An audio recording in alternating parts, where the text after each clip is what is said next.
Today on Monkey Life, Sunny the capuchin is ousted as leader, despite being a hit with the ladies. The girls still quite favour Sunny, but Franco is definitely more dominant, and he's definitely the one who's taking the group. Saki monkey Desmond loses his lady, longtime partner Chloe. We just came in the morning and she'd passed on her blanket in her bed, which, while very, very sad, so you can't wish for a better ending than that. And a fruity treat helps Gibbon's Peanut and Pungyo reaffirm their pair bond.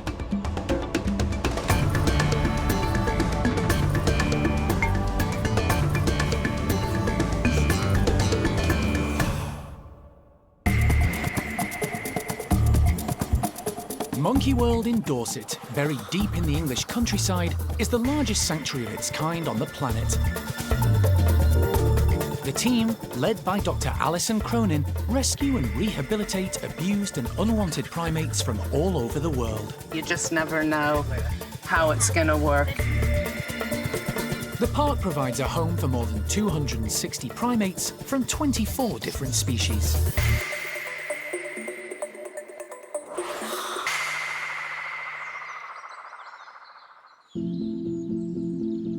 It's all change again for the capuchins. Sunny, one of the group's established leaders, has been ousted as top man by rival Franco. The coup has caused tension within the troop, and now, for his own safety and welfare, Sunny needs to move. He's heading to a new home with Eriko's troop. Franco has become dominant, and it's causing quite a bit of friction and confusion between the girls, because the girls still quite favour Sunny, but Franco is definitely more dominant, and he's definitely the one who's taking the group. We did hope that Sunny would kind of just sink down in the hierarchy and kind of be content with not having to deal with the stresses of being dominant.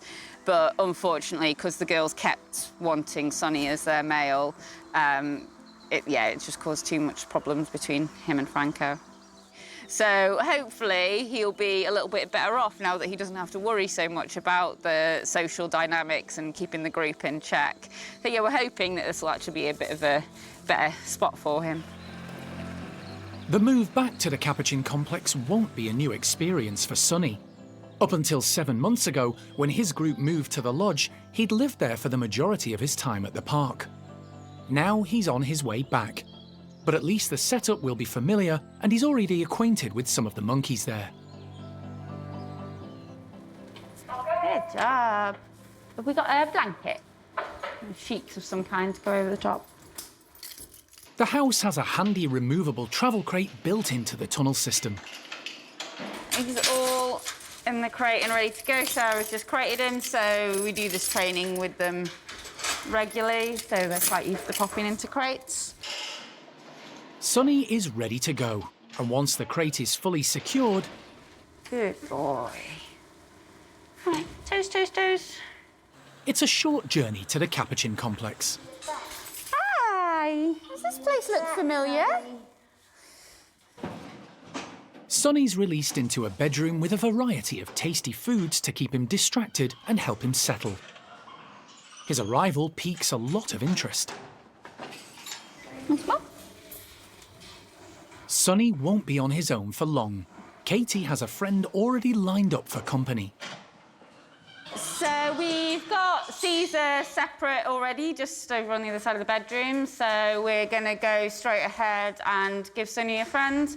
So they're such social animals. We just want to get someone in with him as quickly as possible. We don't want him sat here on his own. And Caesar's just one of the low-ranking boys. He's quite a calm individual.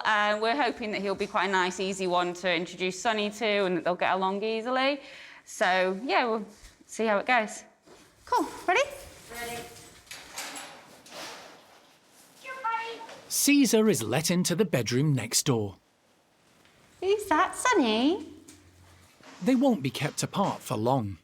Generally, we find with capuchin introductions, actually having mesh between them can be a bit of an aggravating factor.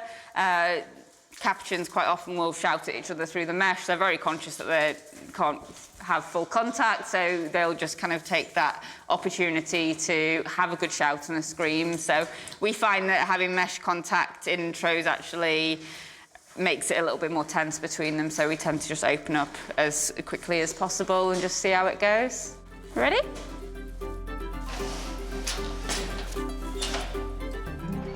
The slide is opened and Caesar goes straight in to join Sunny. Nice. A scatter of mealworms keeps them distracted, and there's no sign of any friction between the two. Yeah, they just went right next to each other. Caesar kind of glanced at him and was a little bit unsure, but yeah, that's fine. They're both happily foraging for worms now, so all in all, that's not positive. The two boys seem relaxed in each other's company. They'll spend a few days together before Sunny gets to meet the rest of Eriko's troop and hopefully find his place within the group. The autumn season brings changes for the park and its primate residents. And the colder, wetter days can be challenging for the care staff too. Their aim is to keep the animals in their charge busy and active whatever the weather. So today, at Brian's chimpanzee group, lunchtime will be both seasonal and warming. I know, Nari, I know. You're incredibly impatient. Sean has some hot roasted pumpkins, and he's serving them up indoors to combat the miserable day outside. He's scattering the large orange fruits all around the chimp's indoor playroom. It's this time of year where we've just had a load of pumpkin donations just after Halloween, and you know, the chimps aren't the biggest fans of them usually, but we don't want to be ungrateful and wasteful, so we've just taken a load, cooked them all up, and we're just chucking a load in with Brian's and see what they make of them. Even if they don't eat them, I'm sure they'll have fun smearing them around and making a mess of the place for me to clean up after, but yeah, they're making a fair bit of noise for it, so I think they're excited. Lulu! The chimps can't wait. You're in the lead, Nari. All right, ready? As soon as Sean opens up, the eager group race through the tunnel to the playroom. Food can be a source of squabbles amongst chimps, but feeding alongside each other can also bring them together. Today, there are more than enough pumpkins to go round, so quarrels should be minimal. The chimps don't usually have large amounts of fruit in their diet because of the high sugar content. This bunch aren't always enthusiastic about pumpkins, but roasting brings out the sweetness, and they're warm too, so they should prove popular. Roasting the fruits also softens the flesh, which makes it perfect for chimps like Nari and, previously, Brian, who had their teeth knocked out when they were young and cruelly treated in the entertainment industry. Nari can only use her gums to chew, but has adapted her way of eating. Yeah, this will definitely make a world of difference to her. So yeah, she'll just quite happily gum through this nice and softly and end up getting rounder, because even though she doesn't have any teeth, she's not exactly the skinniest chimp in the world, so she certainly does well with all the raw food she gets. Brian lost his teeth when he was abused as a beach photographer's prop in Mexico. Fortunately for him, they were baby teeth, and following life-changing surgery at the park, his adult teeth grew through. Rodders and Ash were both born at the park and have a full set of healthy teeth. Today, they're putting them to good use. Lulu has a different disability, but one she too has overcome. She lost her arm as a youngster when her mother bit it and the limb became infected, but she's adapted well. To compensate for the chilly weather, she takes a blanket outside, along with a lunch of pumpkins and leeks, nimbly climbing a pole with her one arm and feet to eat in peace. The newest member of the group is Kangu. He arrived along with his mum Sasha from Buenos Aires Zoo in Argentina last year. Following fraught and lengthy attempts at introductions, the pair were separated and are now settling in their respective groups. Sasha now lives at Bart's and has made some close friends. Her son Kangu is well established with his new family and has become really close to leader Brian. Wherever he goes, Kangu can be found close by. His support has given Brian more confidence as leader too. Kangu has also developed a friendly, playful relationship with Rodders, who can be tricky. With the weather brightening, more of the group have taken their pumpkins outside.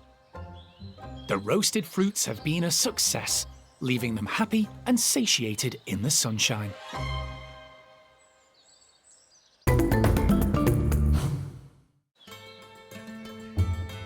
The staff at the park do all they can for every primate resident in their care. One of their top priorities is finding the animals companionship of their own kind. So it was a huge blow last week when saki monkey Desmond lost the mate whose company he cherished. The team discovered his long-term partner Chloe had passed away overnight in her sleep. Chloe was 30 and the oldest saki monkey in Europe. She was a really old lady. She did so well. Sakis are meant to get to 20, maybe 25 years old. Chloe was 30. She was due to turn 31 in a couple of months, which is incredible. And of all the ways to go, she passed peacefully in her sleep. She was just a bit quiet, a bit slow for a few days, nothing major wrong, no big symptoms, no suffering. And we just came in the morning and she'd passed on her blanket in her bed, which, while very, very sad, so you can't wish for a better ending than that. Chloe originally came to the park in 2016 as a friend for Jethro, an eccentric geriatric male. When he died, Desmond arrived to keep Chloe company. It was love at first sight, and the pair became devoted to each other. With no other saki monkeys at the park, Chloe's death means Desmond has lost companionship of his own kind, as well as his best friend. So it is a big change, and Desmond and Chloe were such a lovely pair bond. He was very tolerant of her as she was getting older, and she would just sort of wander up to him and just sort of take a monkey nut out of his mouth and things, and he would kind of let that slide and was very patient with her. They'd spend a lot of time sunbathing out in the outside enclosure together, lots of time grooming and things. So it's just a challenge now for the primate care staff to keep Desmond entertained in other ways, to make sure that he's not, sitting around and moping, and he's busy and active and doing stuff. Fortunately, he's not completely alone. Chloe and Desmond shared their home with Loki, a common marmoset, who seems incapable of making friends with other marmosets. But he's happy to tolerate saki monkeys and doesn't object to having Desmond around. Today, Steph's giving them a selection of nuts and seeds in feeders and balls, designed to pique Desmond's interest. To keep him entertained and to keep him busy, we've been giving him lots of enrichment, which he never really cared about before. When Chloe was around, he couldn't be bothered with that because he was just sort of distracted with a female. But ever since that we've lost her, we're noticing that anything new we put in the enclosure, he gets really interested in. So today we've got some ball pit balls stuffed with some straw, with some nuts and some waxworms in. We've got the same with little kaplunk tubes, and we've got a couple of hanging bug feeders as well that will hang up, and hopefully the worms will drop out the bottom and Desmond will help manipulate them to get the bugs out. And we just like offering him anything and everything at the moment just to keep him busy. Right then, boys. You wanna come and see? Go and have a look. Loki leads the way, Good boy, Pokey. but it's Desmond who reaches for the prize first. Good boy, Desmond. Taking it to a high platform to get a better look. Sakis have long, skinny fingers, so rummaging through the feeder to see what's inside is easy, and he's soon picking out the nuts and seeds.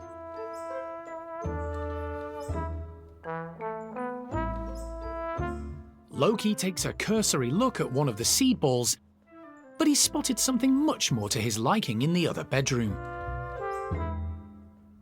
The tasty waxworms he adores. Desmond's happy to tackle Loki's rejected feeder ball, fully embracing the day's challenge. I think Desmond previously didn't really bother with enrichment and things that we would put in the enclosure. I think because a lot of his time was made up with looking after Chloe. Especially the last few years, he knew she was slowing down a bit and he was very protective. So if she hadn't come in yet, he wouldn't come in yet either. And if she'd gone to bed, he had to go to bed as well and things like that.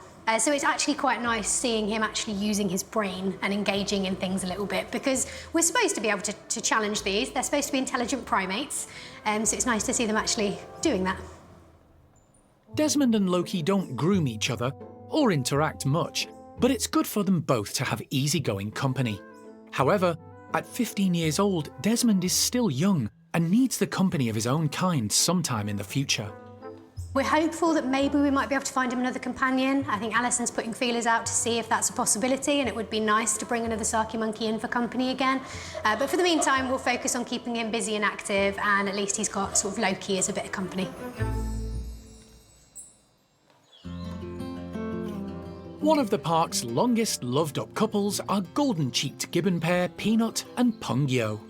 They've been together for nearly 20 years and enjoy their wonderful tree-filled enclosure to the limit. Today, they're being given an unusual seasonal treat, medlar fruit complete with browse. Sarah is putting the distinctive fruit all around the outdoor enclosure, including some up high in a pulley feeder, to encourage the kind of feeding behaviour seen naturally in the wild. The medlar fruit is rich in amino acids and lots of vitamins like vitamin C, vitamin B1, vitamin A, really good for their immune system, very important as we're coming into the winter months with these guys. Peanut and Pung Yo, getting older in years, so we do have to keep an eye on their diet and their immune system. The pair have had 3 offspring during their time together, although their relationship hasn't always been harmonious. But they've grown closer again in recent years. Since the kids moved out, Peanut and Pung Yo have become a lot more calmer and gentler with each other. You see a lot more grooming sessions, and adding this nice natural enrichment might just help strengthen their bond even further. I mean, Peanut and Pung Yo, they've got a pretty good appetite, so I think this will be a winner. Female Peanut is let out first and immediately makes a beeline for the hanging feeder. She loves her food and wastes no time tucking into the fruit, hanging by one arm and using her other to feed. Gibbons are well adapted to feeding high up in the tree canopy. Their shoulders, hands and wrists enable them to hang effortlessly for long periods of time while they eat. Pung Yo has selected an easier option below and is relishing the fruit. He's a vigilant male and keeps an eye on his surroundings to ensure there are no threats and everything is safe. The medlar fruits are full of seeds and are very fibrous. Those yet to ripen contain only low levels of sugar, meaning the primates can eat them in abundance. All the animals at the park have carefully controlled, balanced diets. Commercial shop-bought fruit is high in sugar content, so is a limited part of their diet. The pair have had their fill, but the medlar fruit will be left in situ for Peanut and Pung Yo to come back and enjoy over the next few days. Breakfast over, the devoted pair reaffirm their bonds with a grooming session.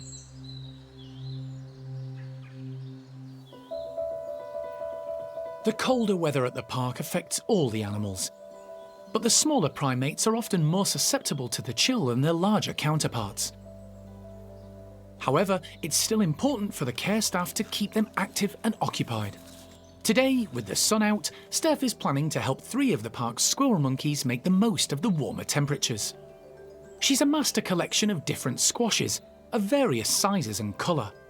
Inside, she's hidden lots of wriggly grubs, something the 3 squirrel monkeys love to eat. So these sort of chillier mornings, the monkeys can be a little bit less keen on going out into the great outdoors. So this should hopefully get them up and interested and outside. When it's really, really cold, we don't push it too much because obviously we want them to be warm.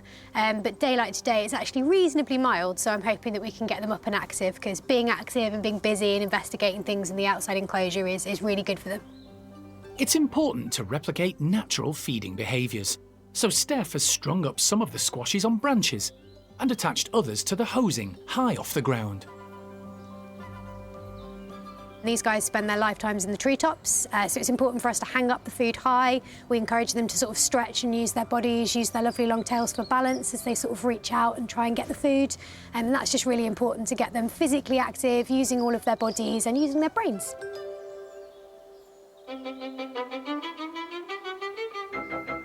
The trio are let out, with Lucille leading the way. They're a bit cautious at first, unaware there are tasty grubs to be found if they look hard enough. They'd better be quick though. The local bird life are also eyeing up the wriggly worms. Logan works it out first, prompting the others to follow suit.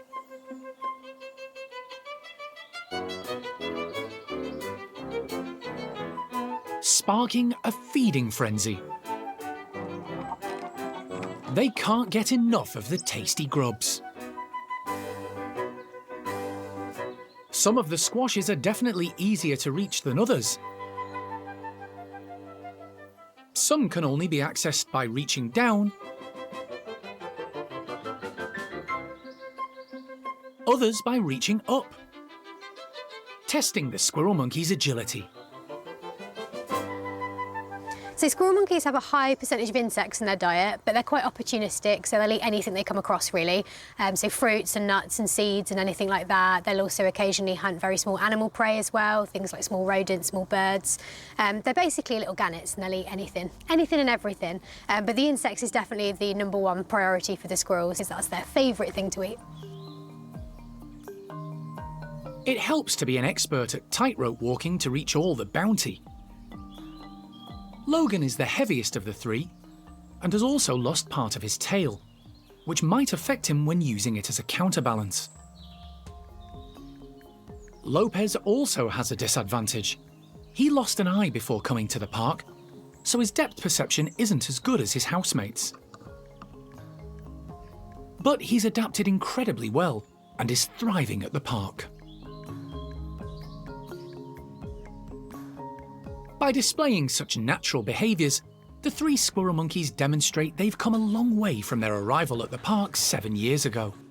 They were rescued from appalling conditions at a house in Somerset and were emaciated and frightened with a number of health issues. But thanks to the dedication of the primate care staff, they're now a fit and healthy trio who love being outdoors.